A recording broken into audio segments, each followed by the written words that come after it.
stream as part of your attendance and also your participation in case hindi tayo makasama sa discussion this morning. I would like for all of you to comment on the post as your small task, as your easy task for today. Yun ang mga magiging basis for your grades apart from our discussions and your presentations is also your comments in the postings, just so we know what your thoughts are, no? My feedback mechanism. My question is, you are able to see the comments of other people, no? Yes, ma'am. Okay. So you can either comment, you respond to the question, or you can respond to certain comments, particular comments in the stream. So it's going to be like our asynchronous discussion. So it's 8:05. If the group is ready, let's begin. We have 25 people in class.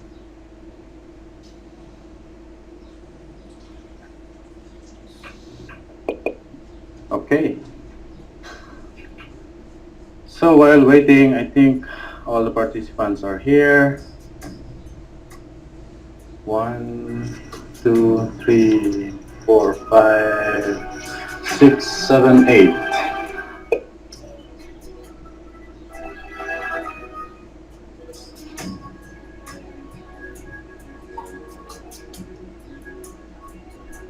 Good morning, everyone.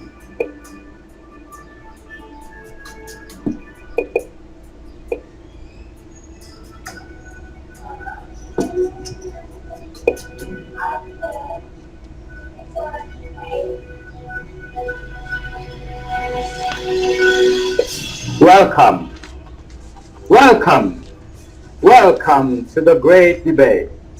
So this morning, our Group B, would respond on the things of animal rights, sustainability, and hunger. So we have 8 participants from this group.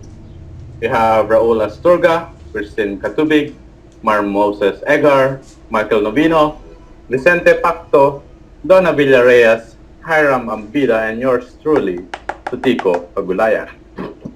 So during the debate, each will be given 2 minutes to convey the reasons why they are pro or anti to the specific questions regarding animal rights, sustainability, and hunger. There will be 4 moderators, including Mar Moses, I myself, Vicente, and Michael. So during this debate, Donna will time each of the participants and inform them to finalize when there is already 15 minutes remaining from their time.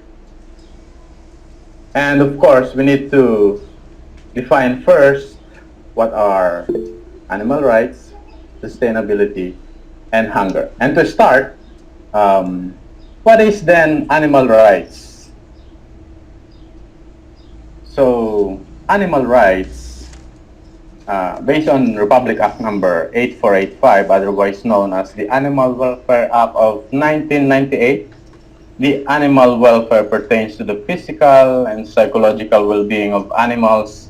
It also includes, but not limited to, the avoidance of abuse, maltreatment, cruelty, and exploitation of animals by humans, and also by maintaining appropriate standards of accommodation, feeding, and general care, the prevention and treatment of the disease, and the assurance of freedom from fear, distress, harassment, and unnecessary discomfort from pain, and allowing animals to express normal behavior. So secondly, for this debate, we are going to define sustainability. And of course, sustainability from the United Nations Commission is defined as the meeting of needs. Meeting the needs of the present, of course, the present generation without compromising the ability of the future generation to meet their own needs. And lastly, what is hunger? Hunger is an uncomfortable or painful physical sensation caused by insufficient consumption of dietary energy, or let's say it's basically food.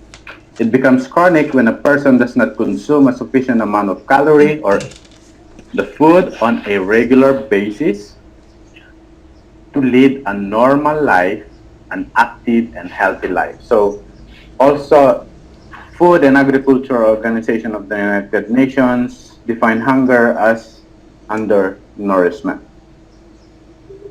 And without further ado, I would like to welcome you all this morning to this great debate. And of course, I wanted to ask our first moderator, Mr. Mar Moises, to facilitate the first question out of the 4 questions that we are going to have this morning. Thank you, Mr. Sopico. So good morning, ladies and gentlemen. May I have your attention, please? The presentation is about to begin. The presentation will go like this way. I, the moderator, will give question to the presenter, and the first who answer will be answered by the second presenter in contradiction. First of all, I would like to welcome you to this great debate. And I would like to welcome you, the first presenters, Ms. Christine Katubig and Mr. Michael Noveno. Here is your question. How do we view animals in the web of life, integrity of creation? May we hear our first presenter. I'm start now. We view that animals in the web of life as integral part of creation. Animals were created by God under the stewardship of man. Animals belong to creation as God created humans for the purpose of taking God's creatures. It is therefore our duty to protect and preserve them. They belong the commandment most important to Jesus to love thy neighbor as thyself. And animals is our neighbor in the web. Animals feel pain, have emotion, they feel affection, joy, treat, fear, and anger, and they also suffer. It is against the principle of grace to hurt them and exploit them as commodity. If we took animals seriously and recognized the obligation not to treat them as things, we would stop eating, wearing, or using animal products, and we would regard veganism as a clear, uncannibal moral baseline. Animals do not care that we kill them and eat them or use them as other purposes. They just care about how we treat them and how we kill them. To put the matter simply, we should not keep bringing animals into existence of our own use. Animals do not have voice. At least one we can explicitly understand. Animal rights activists is give them voice. Thus, animals have rights and not to be abused. We are given the mandate to take care of the rest of creation, and animals are part of that creation that needed care. Thank you for the statement, Ms. Christine Katubig. Now may we hear an answer from Mr. Michael Noveno. Take it away. I disagree with the statement of Christine that animals should not be eaten by humans. In contrary to her argument, the fact that God created animals as a part of sustaining his or her needs for feeding from hunger, I'm coming from the perspective of the poor, who might be under the situation of extreme hunger. Animals could be seen as a part of the lower pyramid of the food chain. They are to serve the need of people in order to survive. We are given the mandate to dominion over the rest of creation, and as a manager, animals needed to be managed so that they could provide for the basic need of human being to survive and to thrive. In the statement given, that many people agree that animals should have some rights. Animal rights, by the definition, is an animal right to live free from human-caused suffering. However, what is continually debated is what kind of right animals ought to have. Should animals be considered an equal to the human species or be kept below them? Although animals share many attributes with human beings, there are too many differences for them to be considered equal. We all know that the greatest masterpiece of God is human, and we are given the power to dominion over creation. The statement of Christine that animals are equal to human beings must be treated them like our neighbor is not a valid reason to undertake the animals. Thank you for the first changing of statements. Now may we hear another answer from Christine Katubig, or is that all? Still have 26 seconds left. Okay. So if we see that animals as only part of lower part of the pyramid of life, this would create a sense of justification to use and abuse animals for the sake of those who are at the top of pyramid. If we only see a dog as food rather than the one who keeps us safe in the long cold nights, then this is human-centered without acknowledging their essential being. The Okay, vast the time majority of given is animals already up. So may we hear the contradict statement from Michael Noveno for the remaining time. Now, 36 seconds left. We believe that the role of animals is to sustain the life given to us. The promotion of animal rights seems to promote animals at the top of the food chain, which could be seen as an untouchable. If animal would be placed higher than humans or seems to be equal with man, then almost all animals could not provide for the food need of the growing of population. World population, too much protection of animals would leave us eating all the grass just like the cow, carabao, and goats. Human beings need protein in order to survive, and without animals to 5 provide, seconds left. like Time is up, Mr. Presenter. Now we hear both interesting talk from the both sides of the first question. Thank you for the presenters. Ladies and gentlemen, we proceed to the next question. Thank you. Thank you, Mr. Marmoses, for moderating that first question. So we will go to the second question of the debate this morning. Our participants for this second debate is Mr. Vicente Facto and Mr. Hiram Ambida. And the question is, what are the current production and consumption patterns that we have right now? And what do you think the pros and cons of this production and consumption patterns with regards to, of course, our issue, animal rights, sustainability, and hunger? So may we hear Mr. Vicente Facto for his response? Okay, good morning. The world's human population is projected to grow to 9.7 billion in 2050. In that matter, we need to make innovative solutions that will help us address food sustainability, production, and consumption for the future generations while giving respect and value to animal welfare. Improving farming systems will give the animals good health and welfare that can help reduce diseases, resulting to better human health and welfare. Increasing food demand and decreasing land area will intensify animal production. So dapat hindi ginagawang division ng mga lupain. If maganda or maayos yung animal welfare standards sa isang industry, it will result to healthier animals, reduced mortality rate, and reduced veterinary spending. Sustainable and responsible animal production and consumption should be done in all animal farms and communities. The problem is less with the production of the animal's products, but more on the consumption. People should also consider choosing the alternative to animals' products without losing the majority of its benefits.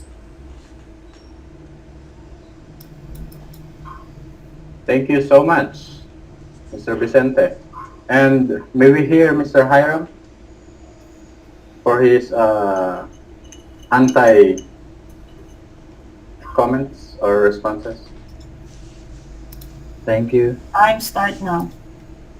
Production is defined as the action of making or manufacturing from components of raw materials manufactured. Meanwhile, consumption is the use of goods and services by households. The UN World Food Programme's Live Hunger Map aggregates 957 million people across 93 countries who do not have enough to eat. With the current production-consumption relationship, it is not eventually enough to promote a sustainable world. Therefore, as written in Genesis chapter 9 verse 3, every moving thing that lives shall be food for you. As I give you the green plants, I give you everything. When we say everything, it pertains to all that exists, not limited to green plants only, but for all including animals. Accordingly, some of the causes of unsustainable production and consumption are resource imbalances and policy failure. Resource imbalances happen where there's insufficient resources of something over other. In southern part of Africa, Argentina has 60% consumption of meat. Meanwhile, inadequate or inappropriate policies which include pricing, subsidy, and tax policies can lead to policy failure. And these have something to do with the law of demand and supply. Generally, as price increases, people are willing to supply more and demand less, and vice versa when the price falls. In terms of calamities where plants are usually being damaged, a high demand for meat exists, whether its price is good as high. Meat usually become part of our history as Filipinos, where our ancestors have survived in hunting and gathering society. Therefore, this will also play an important role in increasing the production, consumption, sustainability. Thank you, Mr. Hiram, for that response. So, again, can we hear more responses? If there are more responses from Mr. Vicente Pacto? Yes. You said Start. start. You said it is not eventually enough to promote a sustainable world. Therefore, there is need to regulate animal consumption to sustain life. And also, you said accordingly, some of the causes of unsustainable production and consumption are resource imbalances and policy failure. The opposition has contradicted itself. What then should be done to sustain food security? Policies that take into account the welfare of animals, such as animal rights. 10 seconds left. God entrusts creation to human that it means that it may sustain life. It is then that Time is then up. an imperative to man. Okay. Time's up na ka. Okay, thank you. So, Mr. Hiram, what say you? This is not I a suggest you let them contradiction. finish. I suggest you just let them finish the sentence so that matapos at least yung statement na. Thank you, ma'am. Okay. This is not a contradiction to my point. Resource imbalance happens due to strict preservation of the resources itself. And this is considered as a policy failure of the officials. That is why a number of individuals suffers from hunger and starvation. If we utilize these resources, no more mouths will long for food. Thank you.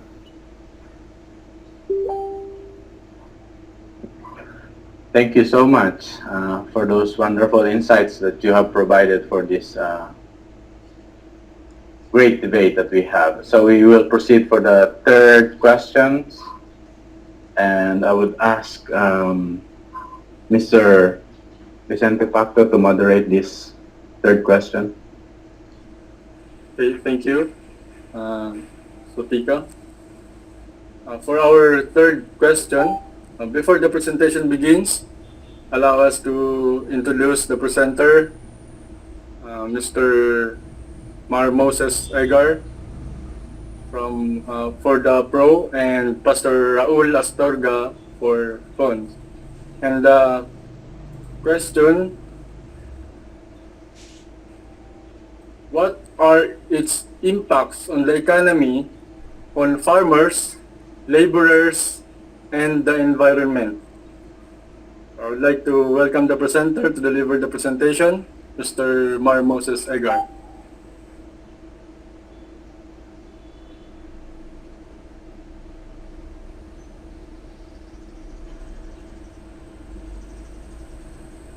The current production and consumption pattern that is happening now to sustain hunger, with viewing the importance of animal rights, has important impact because it will regulate the animal trade. Animal meat is regulated and to be sustained for hunger. Meat trades of white meat and red meat and other meats ay isa sa bilihin dito sa ating bansa. Napakalaki ng contribution nito sa pag-unlad ng ekonomiya dahil sa kinikita at sa buwis na manggagaling sa mga registered and big raisers ng all kinds of meat. Isa din sa konsiderasyon ng trading of animals ay ang season nito, na kung saan binibigyang pansin ang nakalaang panahon kung kailan na ito maaaring ibenta, makatay para sa food consumption.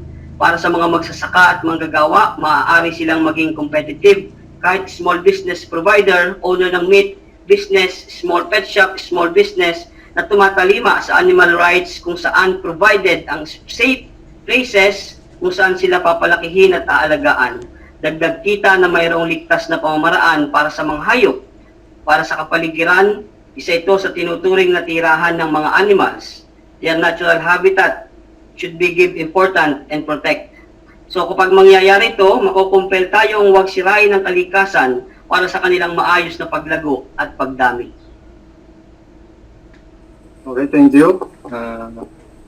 Let's hear from Pastor Raul Astorga. Tama naman ang tinura ng aking manggagawa na ang kanyang kapayagan ay malaking naitutulong sa mga farmers o sa mga magsasaka at malaki nga naitutulong sa ekonomiya ng ating bansa. Pero kung ating pag-aralan ang sitwasyon ngayon, may malaking pagkakaiba. Dahil noon, okay naman ang pag-aalaga ng mga hayop. Dahil natural lang ang pinapakain. Dito, kagaya ng kabong leaves, darak, mga lumang tinapay o mga hindi ko na pagkain sa kapitbahay na siya ng mga angkop sa pag-aalaga.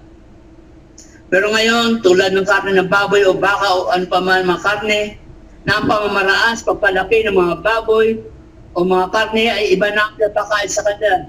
Ito ay ang tinatawag nating feeds na hinaluan ng ibang sangkap na ito'y lubhang nakaapekto sa kalusugan ng tao.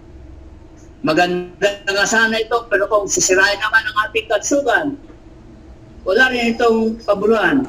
At kung ating napapansin, mas marami ang nakakasakit tulad ng cancer. Kasi nga, hindi natin alam kung ano ang ating magbili-bili sa mga paligo o sa saan pa man ay malinis.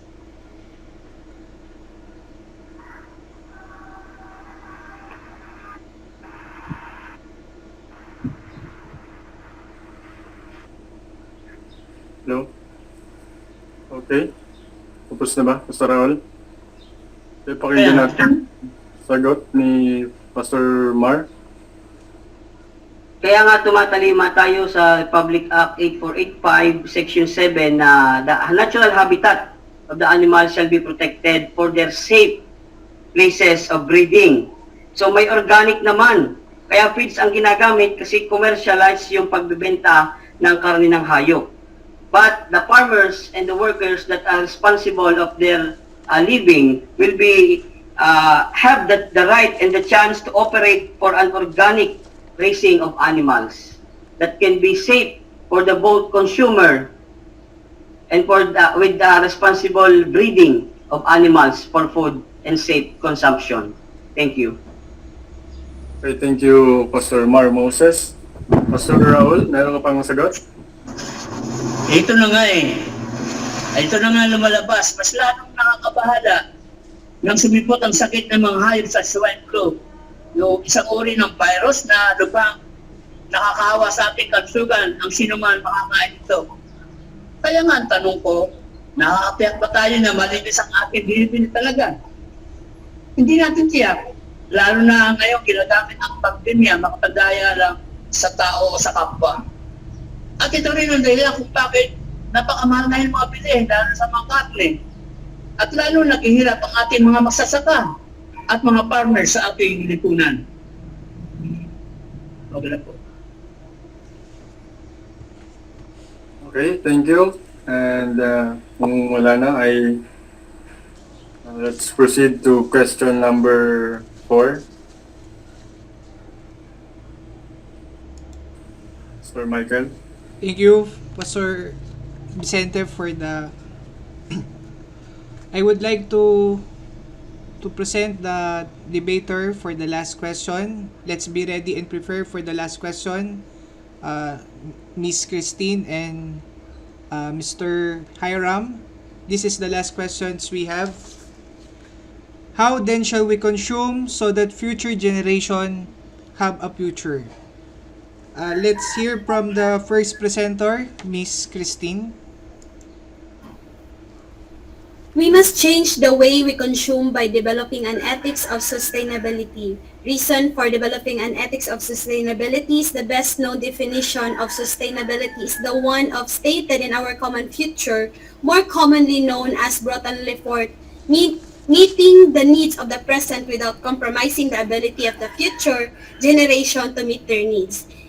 Inherent this definition is proposed responsibility of contemporary society for the quality of life today's population plus preservation of resources, the environment and other ingredient needed for future population to also experience a good quality of life. This is an enormous and daunting changes in thinking policy and basic assumption about the economy for its full implementation. For future generation, it means ensuring the ability of a wide range resources in natural, cultural, mineral, educational, food, clean air, and water, genetic diversity, and numerous other that support a good quality of life. Let's hear from the response of Mr. Hiram. All of us are afraid of our future, but according to College of Agriculture Sciences, Pennsylvania State University, natural resources are materials or things that use or consume from the earth. There are two types of natural resources. First, renewable natural resources. They are called natural resources because they grow again and never run out. The second are called non-renewable natural resources. These are the things that run out or be used up. These renewable natural resources, they are the one that can grow and die. Trees are good example. If cut down, they can grow from seeds and sprouts. Another animal are another example. Baby animals are born and grow up. They replace older animals that die. In this world where we live, there are enough resources that will last in the future generation. Even the College of Agriculture and Sciences affirm that even we consume animals' production, they can replace another. Therefore, production consumption of animals play a vital role towards sustainable and development. One high-profile advocate of the carnivore diet is Sean Baker, a former orthopedic surgeon. On his website, he shares some success stories of followers of the carnivore diet. They claim that the diet has benefits such as a weight loss, better health, and pain reduction. Some controversial theories says that human ancestors long ago ate diets rich in meat. It assumes that human bodies function best when fueled by high levels of protein and fat. Therefore, they were able to survive behind the survival of the fittest world. If this dietary will continue, people will be able to live a healthier life. Most importantly, this culture shall be passed to the future generation in order to preserve a healthy practice which could promote a sustainable life. Which one should be given a high regard? An animal for the future consumption or individual for healthier life and better generation? According to Genesis chapter 1 verse 26 to 28, then God said, "Let us make humankind in our image according to our likeness, and let them have dominion over the fish of the sea, over the birds of the air, over the cattle, over the wild animals of the earth, over the creeping thing that creeps upon the earth." Therefore, the man should fulfill his duty, and in doing so, one should meet sustainability in terms of the things which are highly needed, most especially food. Animals indeed can contribute in promoting sustainability, promote the betterment for human life, for the future generation. As the Lord says, "I give you everything." It pertains to all creation which can make human existence more possible, ensuring the availability of a wide range resources means preserving the resources itself. Thank you. Any response? Or if it is a thank you for the informative and the interesting talk with Miss Christine and Mr. Hiram. We finally come to an end part of our presentation. We would like to say thanks again to presenter for the informative and interesting talk, and to the audience for listening. Hopefully the presentation will be beneficial for everybody. Thank you for your attention. I would like to ipasa ko na po kay Pastor Satico. Thank you so much, Mr. Michael. And we would like to ask Donna to provide some summary. Thank you, Pastor Satico. Good morning, everyone. When the Bible mentioned the famous verse found in Genesis, chapter 1, verse 26, the word subdue does not mean to reign over, but it means to take care or to protect. Man, on his interest is to gain control over things that had been created by God. He interpreted the Genesis chapter 1, verse 26 for himself, not to take care of the creation, but to destroy the environment out of greed. We humans produce food through genetically modified organisms, or GMO. When we say GMO food, it means that we are eating veggies and meat that have been genetically modified through food that they are eating or fed with chemicals to give additional vitamins, like in our noodles that says fortified in their labels, and cows were eating alfalfas in some other countries that also went through modifications to become resilient from sickness and pest. Don't we see the impact of this artificial process? We are eating poisonous too. We poison our rivers and fields by doing so. Fashion industries went too far to producing products, killing more animals to produce fur for wealthy individuals, though it is bawal not today. We are still seeing fashion icons such like Kim Kardashian's wearing those fur coats. Animals were caged for entertainment and zoos. But how about the world we are living? If we want sustainability, we must take care of our nature. And with that, we want to leave you the lyrics of the song Masdan Mo Ang Kapaligiran. And it's just like this. Bakit din natin pag-isipan ang nangyayari sa ating kapaligiran? Hindi nga masama ang pag-unlad. Kung hindi nakakasira ng kalikasan, kung darating ang panahon ng mga ibong-gala ay wala nang madadapuan. Masdan mo ang mga punong dati kitatag. Ngayon na may namamatay dahil sa ating kalukuhan. Ang mga bata ngayon lamang isinilang, may hangin pa kayang matitikman. May mga puno pa kaya silang aakyatin. May mga ilog pa kayang lalanguyan. Lahat ng bagay na narito sa lupa ay biyayang galing sa Diyos kahit nung ika'y wala pa. Ingatan natin at huwag sirain pa. Pagkat kung kanyang binawi, tayo'y wala na. So ang liriko ng awit na ito ang nais kong pag-isipan nating lahat bilang pagkilala at pagbibigay takot sa imahe ng Diyos na ibinigay sa atin. Magandang umaga po sa inyong lahat. Maraming salamat. Thank you. Thank you for the debate. No? Well prepared, well researched. Although we can still add to the discussion. No? So, reactions? Comments, class? Si Carlo parang nasa langit. Magko-comment ka ba, Carlo? Kasi nga po, ma'am, I can say that all animals are under our dominion or under our care. But we can see in the world today that many of our animals are exploited, especially in China, in which wildlife are really eaten for the survival of the Chinese people. And it presented many after effects like the SARS, like bird flu, and now even the COVID-19 is a result of the exploitation of such animals. In case that we know that production and consumption of animals is important, for the survival of humanity. But now, as we can see, may mga alternatives na to such products that is given by animals as well. And also, animal rights is not only about not eating meat, but rather choosing vegetable, but it is for a more sustainable consumption, like a production, and a more responsible consumption as well.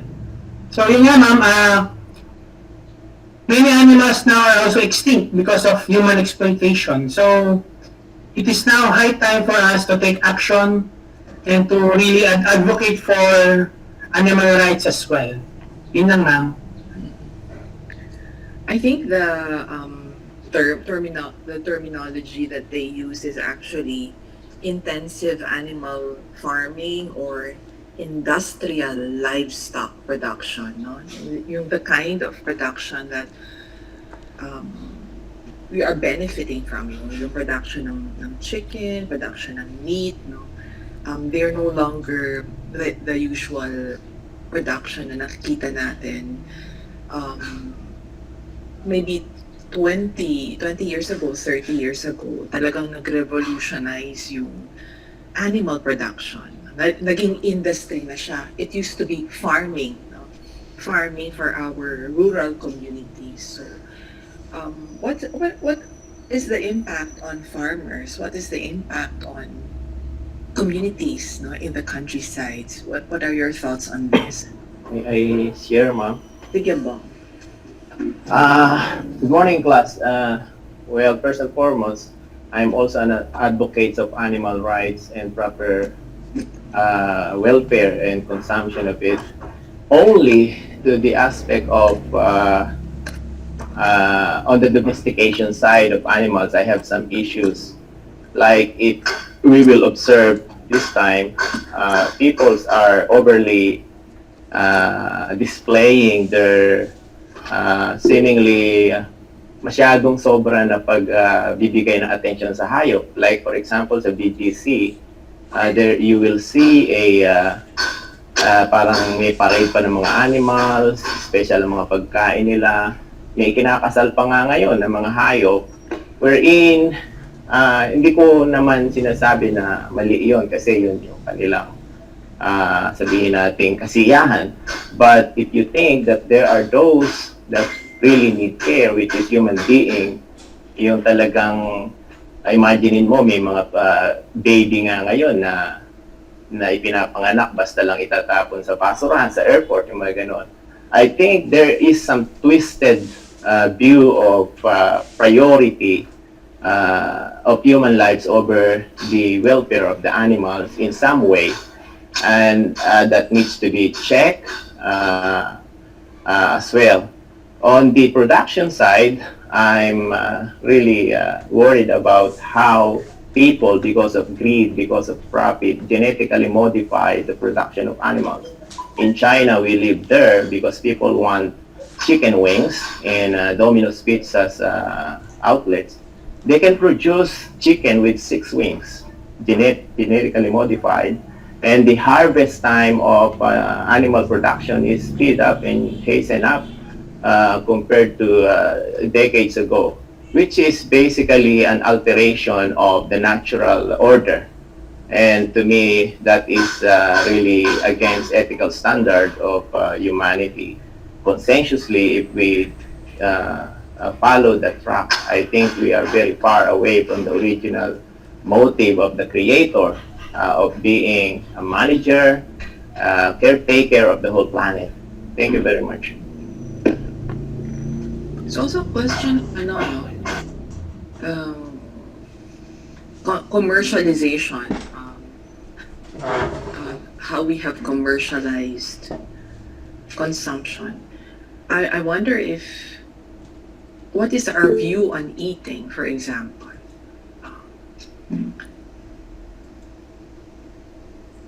How do we view eating? Some people say that eating is about sustaining life, no? We eat, and then of course we have community and we enjoy community and we eat with our communities. But especially for the more privileged, no, eating has become entertainment. they eat to entertain themselves, no? The way we demand pleasure from the acts of eating, and what are its implications on production, what are its implications on trade. Na ano pa yung nakakita ninyong impact in our system, in the way that we consume, no? Animal products. Ano pa yung nakikita ninyo? Kanina si MM also talked about, and Raul also talked about the kind of farms that we have, no? Na nagsusustain lang, mga backyard farming. But that has all changed. So ano yung accountabilities natin dyan as consumers? Yan. What are your thoughts on this? Hello po, ma'am. Yes, Dante. I would like to share, ma'am, sa economics po kasi, ma'am, napakahalaga ng sustainable development na words o phrases. Napakahalaga po nung sa in aspect of economics. When it comes to the debate now, ang napaka-danger po kasi doon, ma'am, doon sa tinatawag na industrial agriculture or large scale of intensive production of crops or animals. Ang danger po doon, ma'am, they deplete the land, then mistreat the animals, and increase various forms of pollution. Why? Because industrialized system dominated by big multinational corporations. These corporations reap the benefits while farmers, growers, and their workers, their profits evaporate, even as the health burdens of industrial practices increase. In connection now sa ating pandemya na dinadanas, ngayon, sa aking pag-aanalisa po, ma'am, connection din dito sa debate ng mga industrial and large scale of production ng mga animals, na which is ang nakikinabang lang naman yung mga multinational na mga businesses. Pero kung titingnan natin ang kanilang mga processed products, ang kanilang mga pinapadaming mga manok o mga mga ini-injection na lang nila na mga yung mga manok kahit lalaki na papaitlog nila, pag yan po ang tinatangkilik ng mga mamamayan, yung kanilang immune system ay humihina, hindi na nagiging malusog. At kapag humina ang kanilang pangangatawan, yung kinreate na natural ng God na antibodies to the human being, nawawala na po yun. Sapagkat hindi na po grounded yung kinakain nila sa natural grown na ginawa ng Diyos na mga pagkain, which is yung natural vegetable, natural production of animals, na kung saan ay may mga chemicals na nga, then madali na silang kapitan ng sakit. At ang ating, kung titingnan naman natin in economic side, ang mga industrial and large scale of production ng mga animals or crops, more on benefits lang sa mga elite, sa mga multinational, at patuloy na di-disgrade o na di-discriminate ang mga mababang uri ng mga tao, workers. At kapag sila patuloy na nag-huge ang income nila, patuloy silang makaka-acquire ng mga large mga lupa na pwede nilang tayuan uli ng mga large scale production ng kanilang mga negosyo. At patuloy na mapatuloy nilang masasakop ang kalupaan, sapagkat sila yung may total, kumbaga pinakang malaking capital. Kaya when it comes to the economic, dapat laging isinaalang-alang yung sustainable development. Ano yon? Meron po kasing tinatawag sa economics na two types of economics, which is microeconomics, then macroeconomics na tinatawag. Yung study ng economics, at its very heart, is the study of people. It seeks to explain what drives human behavior, decisions, and reactions when faced with difficulties or success. economics is a discipline which combines politics, sociology, psychology, and history. Kumbaga kung titingnan po natin ma'am, ang isang economics graduate, hindi lang siya ang matatawag na economics. Napaka-relevant ng economics when it comes to Christian world. When it comes to Christian world, maaari po tayong matawag na ekonomista. Kasi ang isang ekonomista ay patungo ka dun sa word na sustainable development, which is God's creation.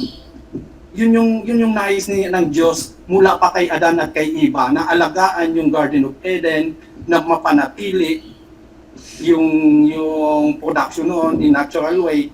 But nga, nasisira kasi masasabi ko nga ng bawat individual na tao matatawag na economics, lalo na yung bawat Christians, kung tinitingnan nila yung aspeto ng bawat galaw nila, bawat desisyon, kung yun ay may pagmamahal in all aspect, holistic, in God's creation, sa Diyos at sa lahat ng kanyang nilikha. Kaya nga, sustainable development. Yun lang po ma'am ang aking side sa debate na ito. Against po ako sa multinational production of large-scale crops in animals. We deplete the land in forms of other water pollutions. Yun lang po sa akin ma'am. Thank you, Dante. No? Previously we had talked about different kinds of economies. Yung economy that actually is, ang intention niya is to build capital, no? To build profits. And an economy that is committed to the common good. No? So dito, it's evident na in industrial livestock production, it builds capital, but it doesn't really build common good, no? So, sige, nag-suffer talaga yung... So, ang ginagawa pa nga, kaya meron na tayo mga traders, no, in connection with farmers. The farmers are now no longer able to negotiate the price of their crops, no? Ayun, nakikita natin na there are traders, middle persons who are actually the ones who dictate the price. And then, yung experience ng ating farmers na magkano na nga yung kanilang per kilo of palm. 11, ma'am. 11 pesos. And then we actually buy our rice. The good rice is maybe 50 pesos, no? So, there is something wrong with the economy. There is something wrong with the way we view, the way we consume, and the way we produce food, and our attitudes, no? The attitudes of our economy. Problematic siya talaga. I would like to listen to the voices of the women. Maybe Alpha, Hanilin, AB, Jonah. Who wants to? Yeah, go ahead. Sino yung nagsalita? Ma'am, sa akin po. Sige, Yes mabilis po. lang, Plena. Go ahead. Yes, ma'am. Ma'am, ang sa akin po ay, kaya napaka-importante po na piliin natin what are we going to consume. Hindi lang yung kung ano yung uso, kung ano yung attractive sa ating paningin. Kasi, ang buhay ng tao ay napaka-iksi lang. Kaya mas dapat natin titignan sana ay yung mga bagay na pangmatagalan, kumbaga. Good for our health, good for our environment. Ayun po, ma'am. At saka, ang isang napansin ko rin po, ma'am, ay kulang din po yung ating pong batas patungkol po dun sa mga animals po. Actually, we have enough, sa totoo lang, we have enough laws, no? There are enough laws. The problem is the implementation. Yes po, ma'am. I think, no? Sige, anyone Thank you else? Thank you. Sa women, Alpha? Good morning po, at saka sa lahat. Happy birthday. Thank you po. Nung 90 million pa lang ang population ng Pilipinas, meron ng pag-aaral, narinig ko na kahit maging triple pa yung population ng Pilipinas, kayang pakainin o kayang i-sustain yung pangangailangan ng mga tao. Pero dahil nga sa maling sistema at maling pamamalakad, at dahil masyadong consumerist na rin at capitalize ang sistema, hindi na i-provide sa mga mamamayan yung sapat na pangangailangan nila. Nung panahon ng mga unang communities, na sustain naman yung pangangailangan ng mga tao. Ibig sabihin, sapat sa lahat yung pangangailangan. Pero yun nga, dahil yung iba ay gustong mag-consume ng mas higit sa dapat nilang i-consume, o edi napipilitan nangyari na mag-produce ka ng mas marami. Pero yun nga, yung pagpaproduce ng mas marami ngayon ay hindi naman para sa lahat, kundi para sa iilan lang ba na merong kakayahan na bumili o makinabang dun sa na i-produce na mas maraming produkto na yun. Yun po. Did you know that there is in some European countries there are laws that you can no longer throw away food? No? So if grocery stores, they have expired products, they're not allowed to throw it away. Restaurants are not allowed to throw away foods that are, kasi they have parang quality time, di ba? Parang if this product has been baked since 2 hours ago, it should be sold by maybe after 2 hours. No, whatever it is, whether it's French fries, hamburgers, or anything, meron siyang limited time that it should be sold within that time. But in some places in Europe, there are laws now that you can no longer throw away food. No? Pwede po. Sige, Reggie. Magsalita. In connection with that?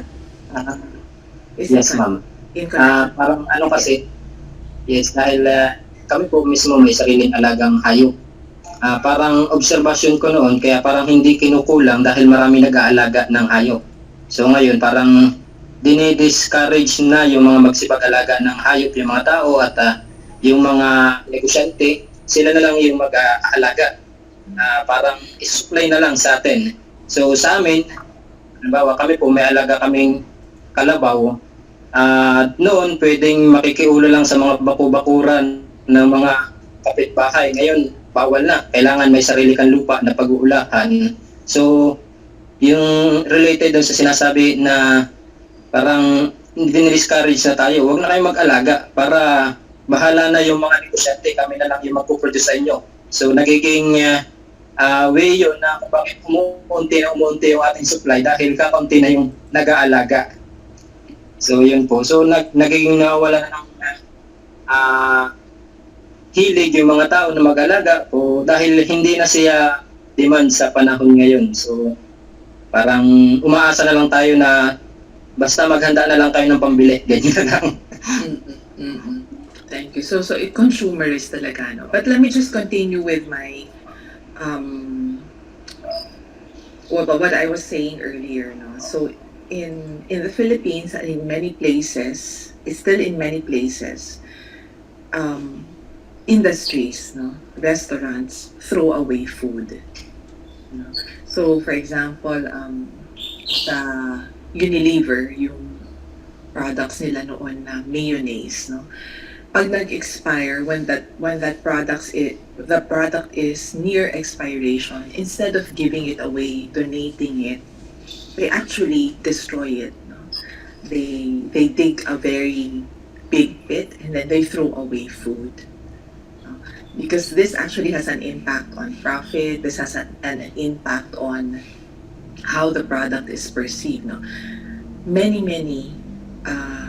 industries, many food industries, many food producers do this. And what is our view on that in a context where there is so much hunger? No? Marami pa rin, no? Despite the limited resources in the world, which industries, big companies actually are the ones that, you know, have a monopoly of, no? Ang question pa rin is, why do we waste food? Why do we throw away food? We are throwing away food, actually. Di ba nga yung itong farmers sa Benguet, di ba, they are producing and they cannot transport their food, no? They are not able to transport their food and they are forced to throw it away kasi it's rotten. It's already rotten. And yet we know that people are getting hungry in urban communities, no? If not for the community pantries, which are helping sustain our urban communities, no? Ang laki ng problema natin. Sige, anyone else want to add to that? Ma'am, can I connect to that? Food waste. Sige, si Donna, and then si Tico, and then si Hanilyn. Sige, Donna. Thank you, ma'am. Ano po, naalala ko lang ma'am yung sinasabi niyo na bawal magtapon ng food. I remember 7-Eleven was yung company nila nagsabi na bawal magtapon ng pagkain. Pero dahil nga po dun sa sinasabing freshness at yung profit, so tinatapon pa rin siya sa basura instead of donating sa mga ampunan. So, yun po yung malungkot na bahagi. When it comes to, din naman, another thing was pagdating sa profit and modified sa production ng pagkain. If those people who love chicken nuggets, you're eating not chicken. Those are some of the scrap chickens and other meat animals and flour and other artificial things. So technically, we are buying food that is really poisonous, and even the beloved French fries also is been soaked for a few chemicals to stay its freshness for a longer time. So ganun katindi yung pagdating sa profit natin. Talagang makikita natin na ang ating mga kumakain, tayong mga tao ay nilalason unti-unti at niluluto sa sarili nating mantika. Yun po yung katotohanan. Thank you, ma'am. Sige, thank you. Thank you, Donna. How hard is it to donate food? How hard could that be to donate food compared to actually transporting production, into a place where you have to dig a big pit to throw away food? I mean, sometimes I do not understand yung pagkaisipan, no? Sige. I said Hanilyn. Did I say Hanilyn next? So, Tico, ma'am. Tico. Sige po, Pastor Hani, ikaw na lang po. Para makapagsalita po yung iba. Hanilyn? Yung sa pagtuturo siguro sa church, ma'am, kailangan mabigyan ng emphasis yung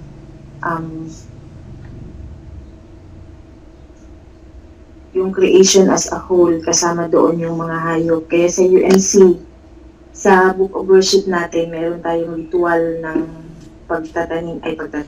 paglilibing ng hayop. Inclusive siya doon sa Book of Worship natin. Siguro sa tingin ko lang po, ewan ko, yung sermon ni Pastor Telma, nung final sermon nila, Space Theology, pwede siguro natin siyang i-connect kasi lang naman siya ipang-unawa na meron silang space, meron tayong space. So pwede yung space theology ay i-context natin sa animals. Katulad sa UTS, ang UTS ay international, sumasabay siya sa bagong takbo ng panahon.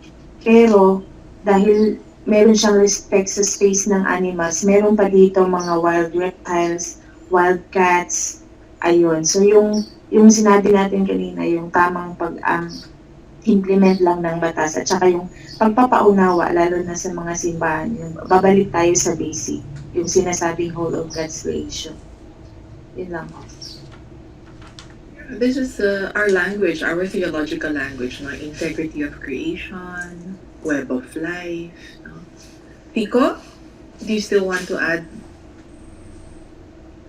something about the waste, food waste?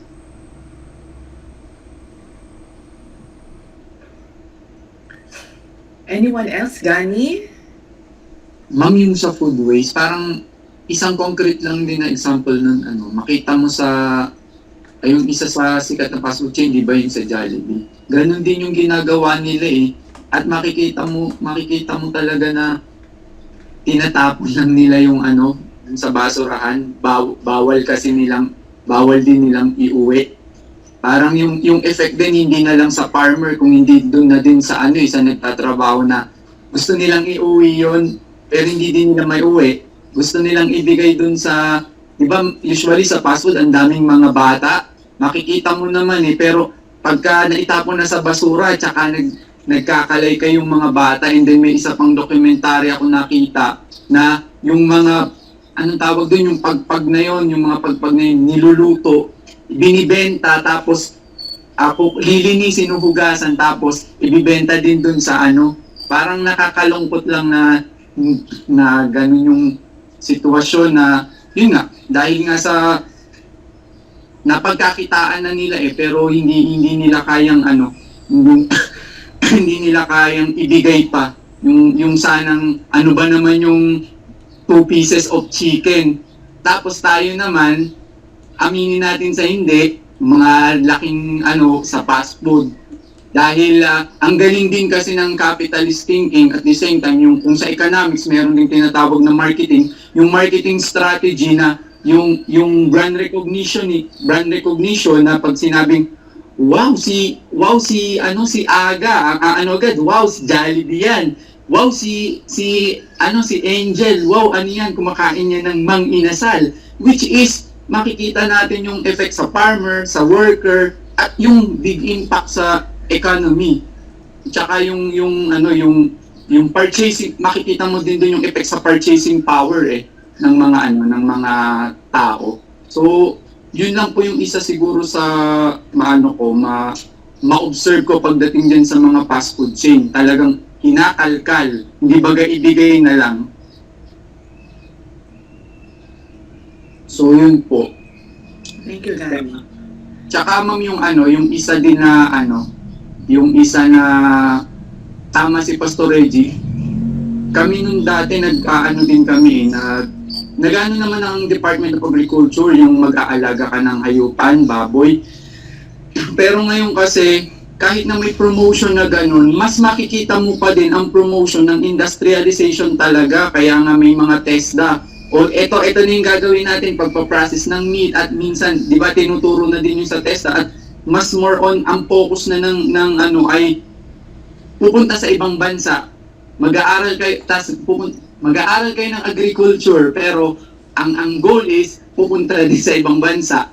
Kaya parang yun din yung impact. Ang sasabihin, ang tutulungan yung mga anak ng mga farmers. O sige, like for example, sa Tanay, marami dyan agriculture, yung mga hindi na lang indigenous pinag-aaral. Pero malulungkot ka, ma'am, kasi ang thinking nila sa hindi na yung pangangalaga. Hindi na yung pangangalaga, kundi ang goal nila, maririnig mo na din mismo sa kanila, narinig ko, yun na. Mas maganda sa ibang bansa, pero sinasabi na linangin yung lupa, pero wala na rin sa kaisipan nila yun. So yun lang po. Malaki din yung impact nun, ma'am. Salamat po. Thank you. If you talk about farmers in Palestine, many of them are Filipinos.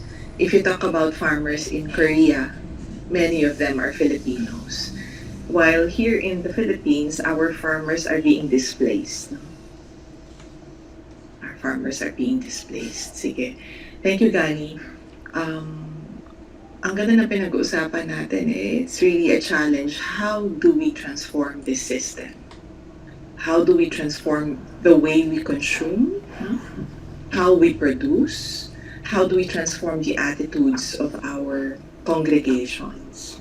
Kasi question talaga siya ng sustainability. How about Sir Nan has a daughter, Biyaya. What does the future hold for her and the generations that follow? Hindi pa nag-aasawa si MM. Hindi pa nag-aasawa si Beverly. They will have children. No? And what does the future hold for them? Sige, let's theologize. Let's imagine, how do we advocate for this? Beyond talking about the challenges before us. How do we transform it? Ma'am, Yung ano, Bong, sandali tingnan muna natin kung meron. Tingnan muna natin. Si Giovanni. Sige, Giovanni. siguro ma'am, in relation with theologizing or making sense doon sa topic about food waste. So, basically, talagang reality siya dito sa atin. So, some of my classmates talk about it already. Pero hindi po ba, ma'am, that the masses, the grassroots, they also have their own way of showing their defiance and resistance when we talk about food waste. Like, for example, na lang, in Tondo, they have this way of parang they recycle and they sell it again for profit. Yung mga actually hindi siya ibinibigay, it came from the hotel, yung mga pinapakuluan na chicken meat na ginagawa sa pinahalo o nilalagay sa soup ng mga first class hotel. So after kasi siya i-boil, so it's already bland, hindi na siya mapapakinabangan. So instead of throwing it away, some of our kababayans from Tondo, they actually buy it. And then what they do is they double cook it. So nilalagyan nila ng spices, nilalagyan nila ng chilies, nagiging toasted siya, and they call it monok. So it became very popular in Tondo. So in a way, it's showing their resilience, their defiance, and their resistance doon sa issue ng food insecurity. So kung sila, they found ways to really cope up and to do something doon sa problems, and in a way ang nangyayari, they nakakatulong pa to for their livelihood. So siguro magandang reflection din yun sa atin. So ano lang ma'am, theological expression lang po ma'am ng mga people who really experience this problem of food insecurity. Sige. Thank you, no? Yeah. The way, the poor, no? Sige, John Joseph. Ma'am, good morning po. Siguro sa theologizing, naalala ko yung pagdating ni Jesus na yung tinatawag na ginagawa nila yung sa temple offering, yung atonement sacrifice na naging commercialized din dahil ang mga mayayaman lamang yung mga nakakapag-offer, nakakapagbili ng mga tupa na ihandog, kaya mga mayayaman lang yung kakaroon ng papatawaran sa kanilang mga nagagawang kasalanan sa loob ng isang taon.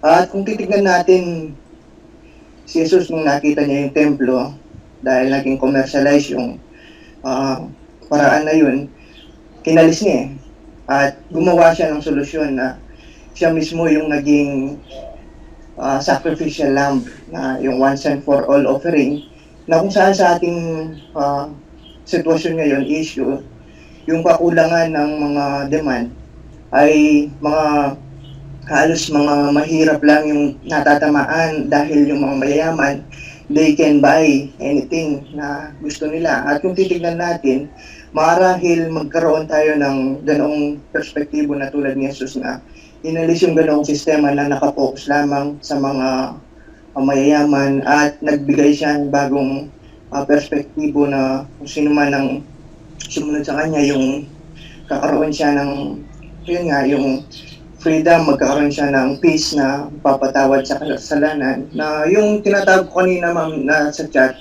yung food bank, sana every city, lungsod ay magkaroon ng food bank, yung tulad ng mga tinatapon ng mga gulay dahil hindi daw naibenta, kukunin ng gobyerno, lilinisin at magkakaroon ng food bank upang yung mga nagugutom sa isang syudad ay magkaroon sila ng libreng pagkain. At yung mga restaurant na yung tinatapon lang yung mga sobrang naluto, marahil maaari din nilang kunin yun. At yun magkaroon sila ng pananaw na hindi puro lamang daan yung kanilang inaatupag, hindi puro build, kundi yung kapakanan ng anima. Kaya yung, balik tayo doon sa aking sinasabi kanina, si Jesus ay nagbigay ng solusyon doon sa kanilang nagiging problema na kung saan siya mismo yung nag-offer as a sacrifice. Sana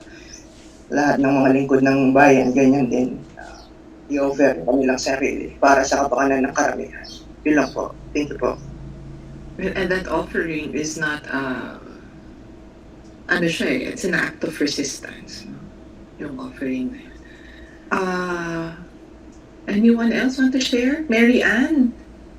Mary Ann? Sige, Edgar. Paano ba to? Parang philogising na rin, ma'am. Parang sa tingin ko po, ako ay nababahala sa takbo ng ating mundo ngayon. Na parang nilapastangan ng tao ang lilikha ng Diyos. Binanggit kanina ni Hiram, isa sa mga speaker sa debate, nag-cite siya ng Genesis 1:26 na ang tao ay binigyan ng kapangyarihan ng Diyos na mag-domain o mag-control sa lahat ng lilikha. So, ang ano ko dito, paano niya mabigyan ng kapangyarihan kung siya na mismo ang gumagawa? Tulad na, nung nakaraang debate natin, sa topic natin, yung cloning, yung genetic engineering na human can reproduce human through cloning na walang natural na hindi dinadaan sa natural na pamaraan kundi sa medisina lamang. So ngayon naman sa mga hayop ay pwede na makapag-reproduce ng mas mabilis na panahon kaysa natural na paglaki nito.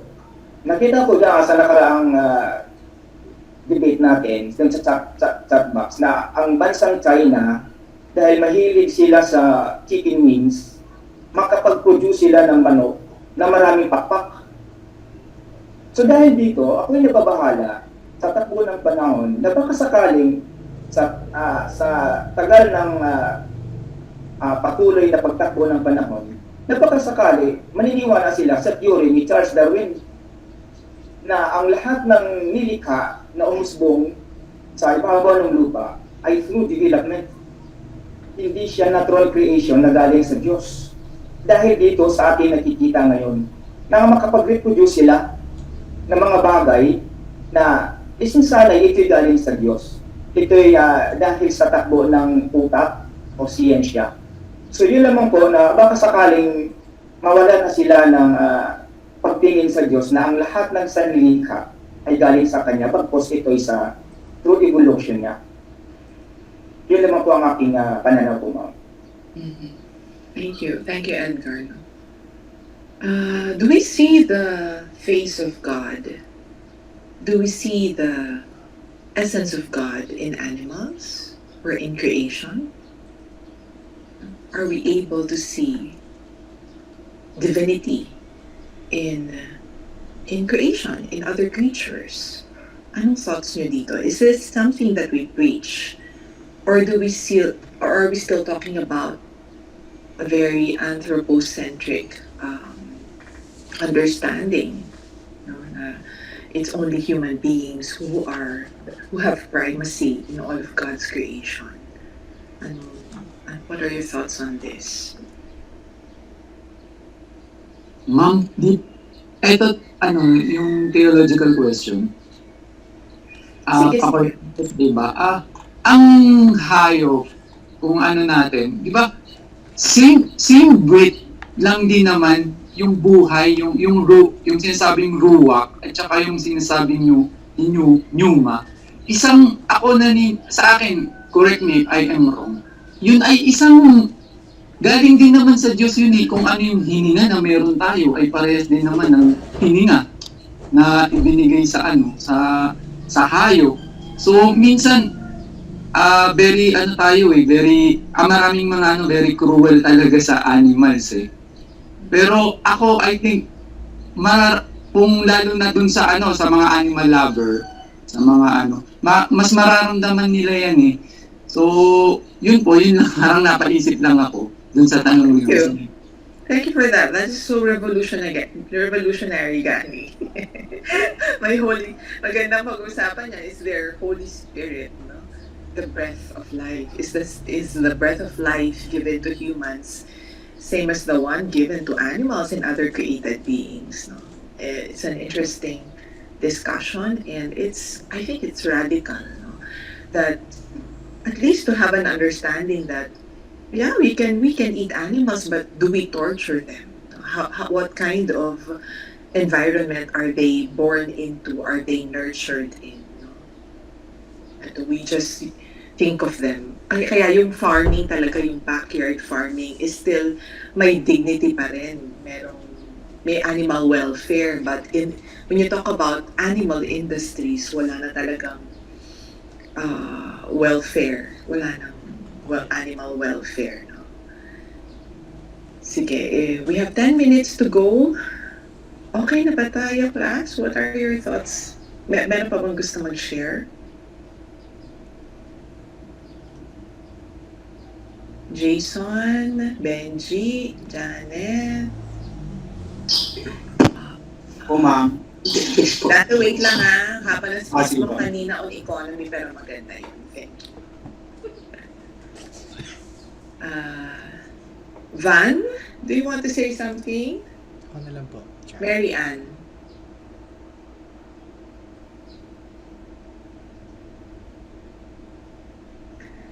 I saw Alpha. Do you want to add? Ano po, naalala ko ng kanina yung binanggit na neighbor din natin ang mga animals. Yun. Siguro, sa church, mas natutok tayo lagi dun sa love God. Nakakalimutan natin din yung love neighbor na bigyan ng emphasis. Kaya yun, nakakalimutan din ng maraming church people na tingnan yung kapakanan ng kapwa at the rest of creation kasama ang mga animals. Yan po. Yeah, yung salvation, the salvation of God is not just for human beings. No, ma'am. Okay, Benji. Go ahead, Benji. And then Romina. Siguro ma'am, nagkakaroon na ng problema dahil sa nakadepende siguro doon sa theological perspective natin kung paano lilikha ng Diyos ang mundo. Na ang tao kasi nag-anthropocentric kasi ang tao. Akala nila sa tao lang talaga nakasentro ang lahat. Kaya parang kahit yung mga animals nade-deprive yung kanilang karapatan na mabuhay sa mundo. Tama yung sinabi ni Hani kanina, may sacred space, yung sacred space. Pero hindi na silang karapatan at huwag mong kunin yung karapatan na yun para alisin sila sa lugar na yun na kanilang ginatatayuan. Alam niyo po ma'am, yung aso ko po, kaya ko po inuwi sa Cagayan kasi napakalambing mo pag umuwi ako dito. Ramdam ko talaga na meron siyang sinasabi natin mayroon siyang instinct, sinasabi kasi ng instinct consciousness ang mga aso kapag na umuwi ka sa Cagayan tapos bumalik ka dito sa UTS ng for almost 1 month, 2 months, sobra yung gigil niya, sobra yung talagang, parang namimiss ka niya. Alam niyo ma'am, kaya meron kasing sinabi dito sa PCU na yung mga pusa sa mga aso ay papatayin daw nila sa pamamagitan ng paglalason. Kaya ako po pinauwi dun sa Cagayan. Ngayon ang saya-saya na nakasama ang family namin doon. So ang nakita ko dito ma'am, yung magandang yung kaya bang ang tao ay bigyan ng space ito sa ating buhay, sa ating pamilya na pwede silang maging family members. Yung mga aso, tulad ni Sir Ano, saka si Ma'am Debbie, di ba? So, nag-adapt sila ng mga aso. Pero, hindi nila tinuturing na aso yun eh. Tinuturing na ng pamilya. So, makita natin kasi dito, Yung breath kasi ma'am, yung sinasabi ni Pastor kanina, yung ruach, yung spirit na sinasabi dito.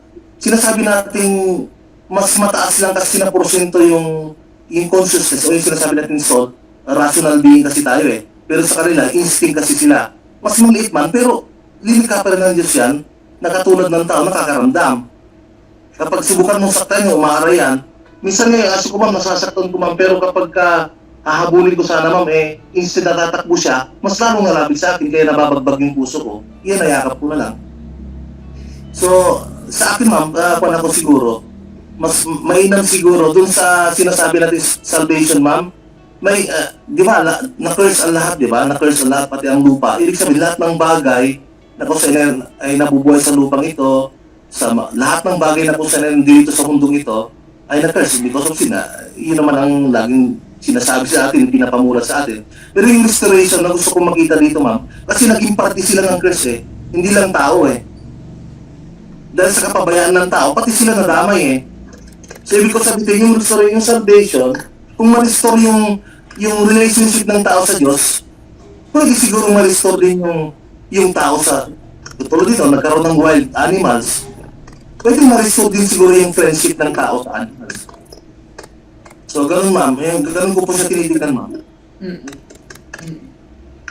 Okay. Thank you, no, Benji. Maganda yan talaga yung giving them space because they occupy space. The very fact that they exist in the world is they have the right. They are part of the world. There is a geological term. I think it's a geological term. Yung Anthropocene. Anthropocene, no? Anthropocene talks about the age of humans. No? Ang sabi nila, this began during the World War I, when the impact of human activity became the dominant force in creation. Anthropocene. Para din siyang anthropo-sin. How we have actually sinned against the world. No? Theologically, I'm beginning to talk about anthropocene. How human beings' activity is a sin against the world, and it is destroying the world. Maybe that's something that we should begin to talk about and confess, no? But not just confess as individuals, but confess as societies that meron talagang structural greed, merong structural evil that we allow to continue because of our silence in our churches, no? We talk about spiritual things and not material things. We don't talk about the earth. We don't talk about the farmers and the indigenous peoples. So we have a sin against the world, the created world of God, no? And I think it's something that we should talk about. Meron pa bang gustong mag-speak? Si Ina wanted to speak kanina, Ina. Yes po, ma'am. Ma'am, yung sinabi, una yung verse sa Genesis na sinabi na yung ending ng creation story na we are created in the image of God, and we are to dominate and rule over all of God's creation. We are given the right to dominate and rule over God's creation. So, as human beings, we claim this. Para sa akin talaga, tong verse na to, very problematic. So, at times, I would blame this verse sa yung sinasabi nyo kanina, systematic greed over creation. And because the scripture says that God, we are the ones who are created after God's image, is also problematic. Because it gives us this sense of hierarchy over everything. So, hence, the reason why we do not feel that we sin when we abuse God's creation. Kasi nakakataas tayo sa kanila. May karapatan tayo. Kaya, I would move to the side where Gani mentioned Ruwa and Numa, no? For all of God's creation. So, for me, everything has life. Everything that has life has God. Kaya nga yung debate din last week, yung clone, kung meron silang spirit, if ever clones would exist and would really be like human beings, I would really lean over to the fact that they have life also. So, para sa akin, everything that has life has God in them. So, yung katuruan na mahalin natin ang Diyos, if we only see God in everything that has life, then we would respect everything that has life, including the plants, the trees, the animals, you know, the dogs, the cats, the cows, the pigs. So, pati sila mabibigyan din ng karapatan dahil sila ay binigyan ng batas ng karapatan. Sabi niyo nga kanina, meron po tayong batas para sa mga hayop. Yun yung minention ni Iko kanina. Very informative. Pero I think most of us would just take the information dahil totoo. Sila ay may karapatan, pero alam lang natin yun. Hindi natin siya pinapatupad. Bakit? Dahil sila ay nakakababa sa atin. They are lower than us.